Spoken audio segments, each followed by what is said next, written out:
بسم اللہ الرحمن الرحیم۔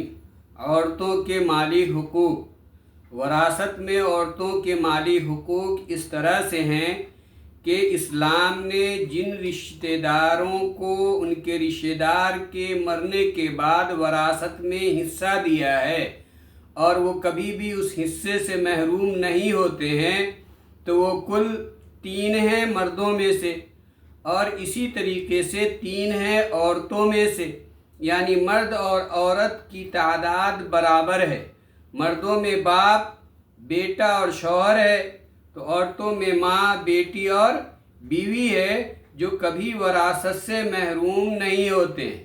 اسی طریقے سے وراثت کے اندر کچھ لوگ ایسے ہیں کہ جن کو ذوی الفروض کہا جاتا ہے، یعنی ان کا حصہ قرآن میں اللہ تبارک و تعالی نے مقرر کر دیا ہے۔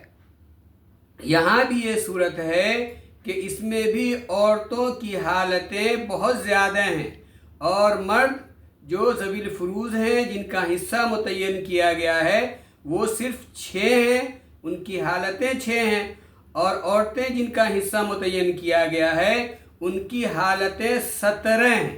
سب سے پہلے اگر عورت ہو 2 یا 2 سے زیادہ اور اس کا کوئی بھائی نہ ہو تو اس کو 2/3 حصہ ملتا ہے، یعنی اگر 3 لاکھ روپے میت چھوڑ کے جائے تو 2 عورتوں کو 2 لاکھ روپے ملیں گے، اور بقیہ جو ہے 1 لاکھ دوسرے ورثاء پہ تقسیم ہوں گے۔ اس کو 2/3 کہا جاتا ہے۔ کون عورتیں ہیں جن کو 2/3 حصے ملیں گے؟ تو وہ 4 عورتیں ہیں، 2 یا 2 سے زیادہ بیٹیاں ہوں، یا 2 یا 2 سے زیادہ پوتیاں ہوں، 2 یا 2 سے زیادہ سگی بہنیں ہوں، یا 2 یا 2 سے زیادہ باپ شریک بہنیں ہوں۔